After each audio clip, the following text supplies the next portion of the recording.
राम सिया राम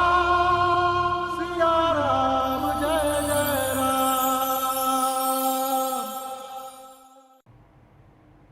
स्वागत है आपका एबीपी गंगा देख रहे हैं आप। मैं हूं आपके साथ आस्था कौशिक। गोंडा के बाद सीएम योगी अयोध्या पहुंच गए हैं। इस वक्त का बड़ा अपडेट हम आपको दे रहे हैं।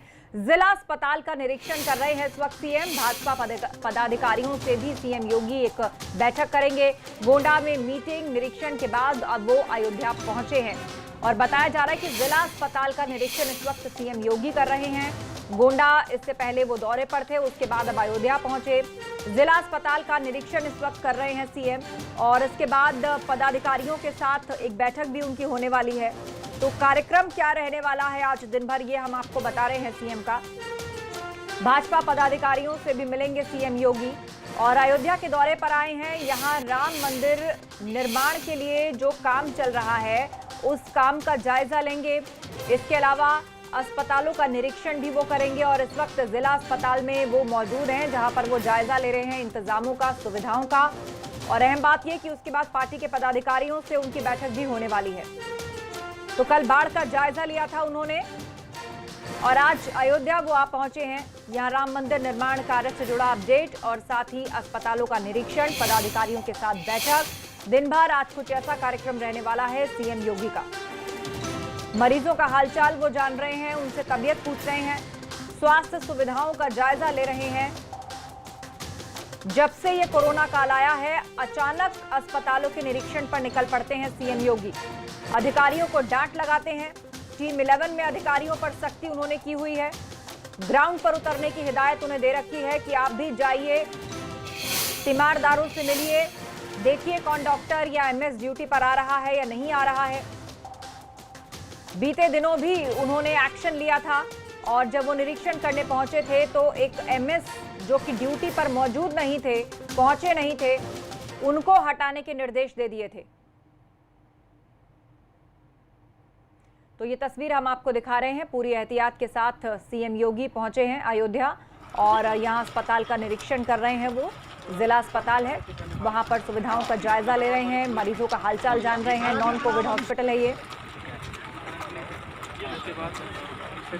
उनके साथ अधिकारी और सुरक्षा में लोग मौजूद हैं। गोंडा के बाद अब अयोध्या पहुंचे हैं सीएम योगी। आज राम मंदिर से जुड़े निर्माण कार्य का भी जायजा लेंगे, पार्टी पदाधिकारियों के साथ बैठक करेंगे। लेकिन उससे पहले जिला अस्पताल से हम तस्वीरें आपको दिखा रहे हैं कि कैसे सीएम योगी वहां पर पहुंचे, डॉक्टर से मिले, मेडिकल स्टाफ से उन्होंने जानकारी हासिल की। इतना ही नहीं, मरीजों से उनका हालचाल भी पूछा। अनुभव शुक्ला का रुख करते हैं, सीधा लाइव हमारे साथ अयोध्या से जुड़ रहे हैं। अनुभव, अयोध्या के कार्यक्रम हम बता रहे हैं, राम मंदिर निर्माण से जुड़ा हुआ अपडेट भी लेंगे, पार्टी पदाधिकारियों के साथ बैठक भी करेंगे, लेकिन नॉन कोविड हॉस्पिटल्स का भी जायजा वो ले रहे हैं और आज जिला अस्पताल पहुंचे। क्या ऑब्जर्वेशंस रही उनकी? देखिए आस्था, सबसे पहले अपने दर्शकों को हम बता दें कि मुख्यमंत्री अब से थोड़ी देर पहले, तकरीबन 15 मिनट पहले अयोध्या पहुंचे हैं और उनका जो पहले से तय कार्यक्रम था उसमें थोड़ा सा बदलाव हुआ है। पहले उन्हें हनुमानगढ़ी पहुंचना था जहां हम इस वक्त मौजूद हैं। हम आपको तस्वीरें दिखाएं। यहां सबसे पहले मुख्यमंत्री को पहुंचना था और उसके बाद रामलला के दर्शन करने जाने थे। फिर वहीं पर मंदिर के निर्माण कार्य चल रहा है, समतलीकरण का काम, वो वहाँ जाना था और उसके बाद अधिकारियों के साथ और बीजेपी के पदाधिकारियों के साथ बैठक होनी थी और फिर अस्पताल का निरीक्षण था। लेकिन मुख्यमंत्री जब गोंडा में थे, लगातार आज यहाँ बारिश हो रही है, कल रात से ही बारिश जारी है और अभी भी हो रही है। तब उनको ये सूचना यहाँ सैलाइयों और प्रशासनिक टीम ने दी कि लगातार बारिश हो रही है, ऐसे में थोड़ी दिक्कत होगी हेलीकॉप्टर की लैंडिंग में। तब मुख्यमंत्री ने कहा नहीं, अब कह दिया है तो जाना ही है। और जब वो यहाँ पहुँचे उससे 5 मिनट पहले बारिश बहुत हल्की हो गई और अब वो पहुँचे हैं तो श्री राम अस्पताल जो अयोध्या का डिस्ट्रिक्ट हॉस्पिटल है, वो नॉन कोविड हॉस्पिटल है, वहाँ वो निरीक्षण कर रहे हैं और हर एक चीज़ को बारीकी से देख रहे हैं कि आखिर किस तरीके से अस्पताल काम कर रहा है, सुविधाएं हैं या नहीं, पेशेंट अगर आते हैं उनको इलाज मिल रहा है या नहीं, दवाएं हैं या नहीं, इन सारी चीज़ों पर उन्होंने जो वहाँ के सीएमएस है उनसे बात भी की है और उनसे सारी जानकारी भी ली है। अयोध्या के जो जिलाधिकारी अनुज कुमार झा वो भी साथ में मौजूद हैं। उसके बाद सीधे वहीं से वो जो सर्किट हाउस है वहाँ जाएंगे। वहाँ बीजेपी के जो सांसद हैं अयोध्या से लल्लू सिंह वो मौजूद हैं। 3 जो पार्टी के विधायक हैं वो भी बैठक में मौजूद रहेंगे। हालांकि अयोध्या से 5 विधायक हैं लेकिन 2 विधायक मौजूद नहीं हैं। 3 विधायक वहाँ पर मौजूद हैं और उनके साथ ही साथ पार्टी के जो बड़े पदाधिकारी हैं उनके साथ वहाँ एक बैठक होगी। वो बैठक तकरीबन आधे घंटे तक चलेगी और उसके बाद तकरीबन 3 बजे के आसपास मुख्यमंत्री यहाँ पहुँचेंगे, हनुमानगढ़ी मंदिर पहुँचेंगे। यहाँ पर हनुमान जी का वो आशीर्वाद लेंगे। हम आपको सीधे तस्वीरें दिखाएंगे कि आज रविवार का दिन है और आज किस तरीके से बजरंगबली का ये श्रृंगार किया गया है। सुरक्षा के भी पुख्ता इंतजाम यहाँ किए गए हैं। चप्पे चप्पे पर देखिए आपको पुलिस के जो जवान हैं वो दिखाई देंगे और जहाँ से ये मंदिर की सीढ़ियाँ शुरू होती है वहाँ से लेकर इस पूरे मंदिर परिसर तक तकरीबन 50 से ज़्यादा जो पुलिस के लोग हैं वो तैनात किए गए हैं। अब सुरक्षा के चलते जो भक्त आ रहे थे उनकी एंट्री फिलहाल रोकी गई है। आप देखिए मंदिर इस वक्त खाली है क्योंकि थोड़ी देर बाद मुख्यमंत्री को आना है। यहाँ पर वो आएंगे, आशीर्वाद लेंगे। उसके बाद यहाँ से सीधे जो पुराना रास्ता है जो रामलला को जाता है राम जानकी महल होते हुए, उसी रास्ते से उनकी जो फ्लीट है वो वहाँ पर जाएंगे। वहाँ पर भी वो रामलला के दर्शन करेंगे क्योंकि मंदिर का निर्माण कार्य जो है वो वहीं पर चल रहा है। मिट्टी का समतलीकरण का काम चल रहा है, उसका निरीक्षण करेंगे और उसके बाद फिर वो लखनऊ के लिए रवाना होंगे। तो ये कुछ आज का कार्यक्रम है मुख्यमंत्री का अयोध्या में। जी हाँ, बिल्कुल। तो ये आज का पूरा कार्यक्रम आपने तफसील से बताया अनुभव, और इस वक्त जिला अस्पताल का उन्होंने जायजा लिया है। हालांकि पहले उनको हनुमानगढ़ी पहुंचना था पर उसमें थोड़ी सी तब्दीली है, लेकिन राम मंदिर का जो निर्माण कार्य चल रहा है उसे लेकर भी वो वहां से अपडेट लेंगे। पार्टी के पदाधिकारियों के साथ बैठक होगी। इंपॉर्टेंट बात यह कि देवशयनी एकादशी से पहले कार्यक्रम कुछ ऐसा था कि प्रधानमंत्री मोदी शिलान्यास करें, लेकिन अब जो भी कुछ LAC पर हुआ है, चीन के साथ झड़प हुई है, हमारे जवान शहीद हुए हैं, उसके बाद अब प्रधानमंत्री नहीं आ पाएंगे। तो अब उस कार्यक्रम को किस प्रकार किया जाएगा, तो उसको लेकर भी कोई चर्चा क्या यहाँ हो सकती है? देखिए पहले जो ये तीर्थ क्षेत्र जो ट्रस्ट बनाया है वो जब प्रधानमंत्री से उसके लोग मिले थे, चंपत राय भी थे, निपेन मिश्र भी थे, ये सभी लोग जब मिले थे तो एक निमंत्रण उनको दिया था और ये कहा था कि 2 जुलाई को प्रधानमंत्री पहुंचे। बहुत ही शुभ मुहूर्त है जो हज़ारों सालों में आता है और उस दिन ही जो मंदिर का भूमि पूजन है वो किया जाए। पर उसी बीच चीन के साथ गलवान में जिस तरीके से झड़प हुई, हमारे सैनिकों ने अपनी शहादत दी, उसके बाद VHP ने, ट्रस्ट ने, सब ने ये तय किया कि अभी ये समय नहीं है कि मंदिर का जो भूमि पूजन है उसे कराया जाए और उन्होंने कहा कि अब हम इसे देश, समय, काल, परिस्थिति के हिसाब से करेंगे। फिलहाल 2 तारीख का कार्यक्रम तो टल गया, लेकिन इतना ज़रूर है कि आज जब मुख्यमंत्री पहुंचे हैं तो यहाँ जितने साधु संत हैं अयोध्या में, हमने जिससे भी बात की, सबका यही कहना है कि सब लोग, पूरी अयोध्या, साधु संत समाज, सब ये चाहते हैं कि खुद प्रधानमंत्री नरेंद्र मोदी यहाँ पर आएँ, भूमि पूजन करें और उसके बाद मंदिर का जो निर्माण कार्य है वो तेज़ी के साथ शुरू हो जाए। और यही बात जो बीजेपी के जो विधायक हैं, सांसद भी हैं और जो पदाधिकारी हैं महत्वपूर्ण, वो भी आज जब मुख्यमंत्री के साथ अभी बैठक शुरू होने जा रही है उसमें ये इस बात की चर्चा ज़रूर करेंगे। साथ ही साथ मुख्यमंत्री उनसे फीडबैक लेंगे कि पिछले 3 सालों में जिस तरीके से अयोध्या के विकास के लिए सरकार ने काम किया है, जो फंड भेजा है, जो योजनाएँ थी, क्या उनका सही इस्तेमाल हुआ है या नहीं हुआ है, उसमें कहीं कोई कोताही तो नहीं बरती गई। और मंदिर निर्माण के काम में जिस तरीके से अभी भूमि समतलीकरण का काम कर रहा है या फिर हम कहें जो पूरा परिसर है वहाँ पर जिस तरीके से काम हो रहा है उस पर भी वो रिपोर्ट लेंगे। और जाहिर सी बात है कि जब सभी लोग ये कह रहे हैं कि प्रधानमंत्री अगर आए और तभी भूमि पूजन हो, तो ये बात मुख्यमंत्री के सामने आज रखी जाएगी इस बैठक में। जी हाँ, बिल्कुल। मुख्यमंत्री के सामने बैठक में ये तमाम बातें रखी जाएंगी। और अनुभव, इस वक्त की हम बात करें तो अभी क्या अपडेट मिल रहा है? इस वक्त CM योगी कहां पर हैं? और हल्की बारिश भी हो रही है, मौसम आपने बताया, कार्यक्रमों में तब्दीली भी है, तो अब यहां से आगे कहां पहुंचेगा उनका काफिला? देखिए अब वो श्री राम अस्पताल से उनका काफिला निकल चुका है और वो सीधे सर्किट हाउस पहुंच गए हैं। वहां पर पार्टी के जो पदाधिकारी हैं, विधायक हैं, सांसद हैं, वो मौजूद हैं। उनके साथ ये चर्चा होगी तकरीबन आधे घंटे की। हमारे जो सूत्र है उनका कहना है तकरीबन आधे घंटे की ये बैठक होगी, ये बातचीत होगी। उसके बाद सीधे उसी रास्ते दर्शन करेंगे, पूजन करेंगे और इसका सीधे रामलला के दर्शन के लिए जाएंगे। और वहीं पर चूंकि मंदिर निर्माण का काम हो रहा है तो वहां पर जाएंगे, उस पूरी साइट को देखेंगे किस तरीके से काम हो रहा है, कितनी तेजी है। क्योंकि आपको याद होगा जब 25 मार्च को जब रामलला टेंट से जो अस्थायी मंदिर है वहाँ शिफ्ट हुए थे, तब मुख्यमंत्री योगी आदित्यनाथ वहाँ मौजूद थे और अब वो आज फिर पहुँच रहे हैं। तो ये देखेंगे कि किस तरीके से वहाँ पर सारा जो काम है वो किया जा रहा है। जी हाँ, बिल्कुल। दूसरी तरफ अनुभव, हम 4 तस्वीरें भी दिखा रहे हैं कि रामलला के लिए जो मंदिर तैयार हो रहा है, किस तरह पत्थरों को तराशने का या कह लीजिए साफ सफाई का काम चल रहा है। दिल्ली से खास तौर पर टीमें आई हुई हैं, विशेष केमिकल से उन सभी पत्थरों को साफ किया जा रहा है। जमीन के समतलीकरण का काम पूरा हो चुका है। इसके अलावा कुबेर टीले का भी रुद्राभिषेक किया जाना है। तो कैसी तैयारियां हैं मंदिर निर्माण की, और सबको इंतजार है कि ये जल्द से जल्द मंदिर बनकर तैयार हो।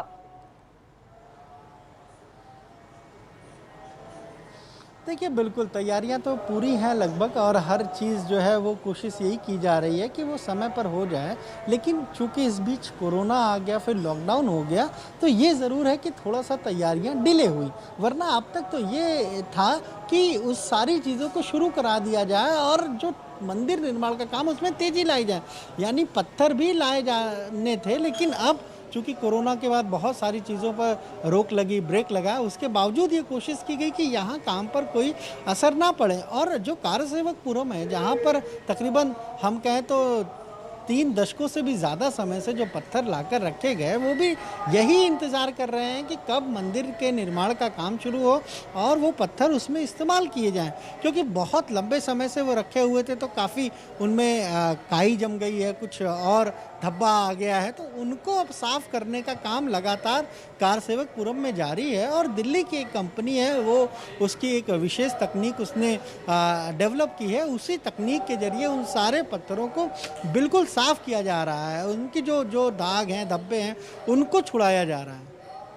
जी हाँ, बिल्कुल। हम देख भी रहे हैं तस्वीरों में, और हमारे साथ जो दर्शक हैं, कैसे इन पत्थरों को तराशा जा रहा है, साफ सफाई का काम चल रहा है। अनुभव, बहुत बहुत शुक्रिया। जो भी हलचल इस वक्त वहाँ है, आप उस पर नजर बना के रखिए, हम अपडेट आपसे लेते रहेंगे। तो फिलहाल इन तस्वीरों के साथ आपने देखा कि कैसे अयोध्या में राम मंदिर निर्माण से जुड़ी हुई जो तैयारियां हैं वो युद्ध स्तर पर की जा रही हैं, और आज सीएम योगी खुद इसका जायजा लेने के लिए अब से थोड़ी देर बाद पहुंचेंगे। और अब एक बड़ी खबर हम आपके सामने रखने जा रहे हैं। योगी सरकार के खिलाफ कांग्रेस ने हल्ला बोल दिया है। मिशन 1 करोड़ रोजगार समेत कई मुद्दों को लेकर हमला बोला गया है। तेल के बढ़ते दामों को लेकर भी कांग्रेस ने सरकार को घेरा है।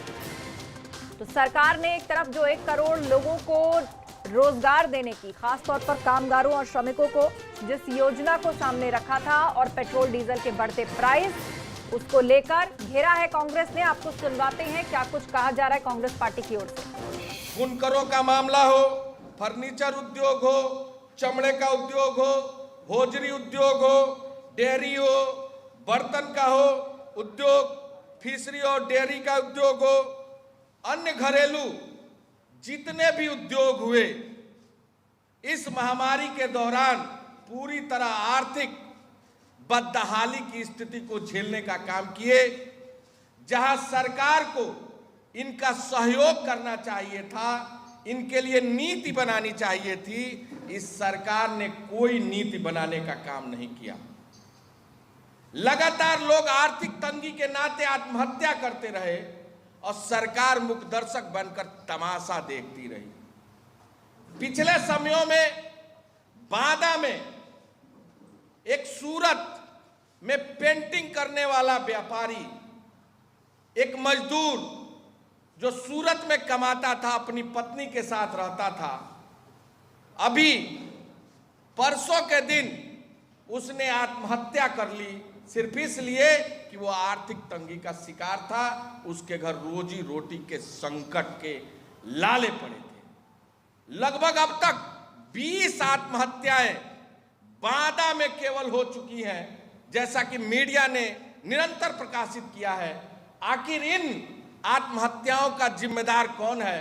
क्या उत्तर प्रदेश की सरकार, मुख्यमंत्री और प्रधानमंत्री जी बताने का काम करेंगे? लगभग बनारस में 2000 करोड़ के सिल्क का कारोबार है। लाखों जो अकुशल मजदूर थे, उनकी छटनी हो चुकी है। वो बेरोजगार हैं, उसके बारे में सरकार ने अब तक कोई नीति नहीं बनाई, न उन लाखों कुशल मजदूरों के बारे में कोई चिंता करने का काम किया।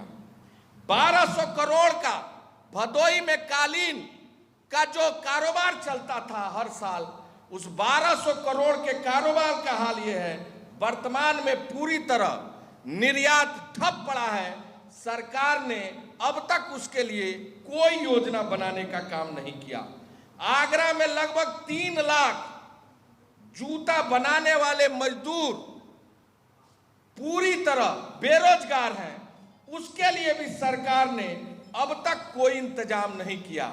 लखनऊ में पारंपरिक चिकन कपड़ों का काम बंद पड़ा है और बेरोजगारी का मार झेल रहे ये मजदूर, इनके लिए सरकार ने अब तक कोई काम नहीं किया।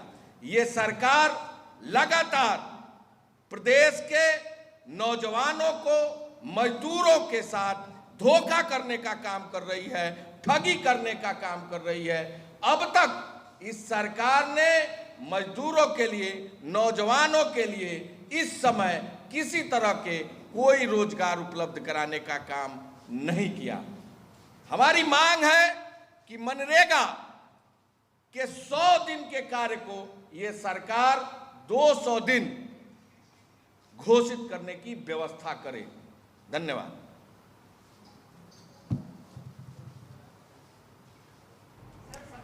तो कांग्रेस के प्रदेश अध्यक्ष अजय कुमार लल्लू, सरकार से उन्होंने अपील की है कि मनरेगा के तहत जो 100 दिन का काम है उसको डबल यानी कि 200 दिन तक करे। कांग्रेस ने यूपी सरकार पर निशाना साधा है और कहा कि सरकार ने कोई नीति नहीं बनाई है। श्रमिकों के लिए, कामगारों के लिए आर्थिक तंगी के चलते आत्महत्या कर रहे हैं लोग, किसानों का उन्होंने जिक्र किया और मिशन 1 करोड़ रोजगार समेत कई मुद्दों को लेकर प्रदेश सरकार पर हमला बोला। और अब एक बड़ी खबर, प्रियंका ने यूपी सरकार पर निशाना साधा है। एमबीबीएस छात्रों की क्लास शुरू करने का फैसला गलत बताया है। विद्यार्थियों की सुरक्षा खतरे में हो सकती है, कहना है प्रियंका गांधी का। सुरक्षा के विषय को गंभीरता से ले सरकार, प्रियंका गांधी ने यह बात कही है। तो एमबीबीएस छात्रों की क्लास शुरू करने को लेकर प्रदेश सरकार पर प्रियंका गांधी ने निशाना साधा और कहा कि इससे जो छात्र हैं, विद्यार्थी हैं, उनके स्वास्थ्य को खतरा हो सकता है। तो सरकार का ये जो फैसला है वो गलत है। सुरक्षा के विषय को गंभीरता से ले सरकार, ये कहना है प्रियंका गांधी का। प्रियंका ने यूपी सरकार पर निशाना साधा। एमबीबीएस की जो क्लास शुरू करने की बात है उसे लेकर गलत करार दिया है इस फैसले को और कहा है सरकार इस मुद्दे को गंभीरता से ले, विद्यार्थियों की सुरक्षा इससे खतरे में हो सकती है।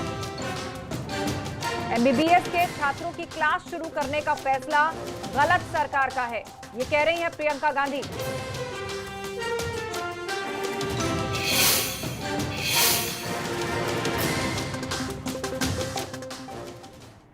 यहां रुक रहे एक ब्रेक के लिए, कहीं मत जाइएगा। तो लौटेंगे हमारे स्पेशल बुलेटिन के साथ। मूक बधिरों के लिए समाचार फौरन हाजिर हो रहे हैं।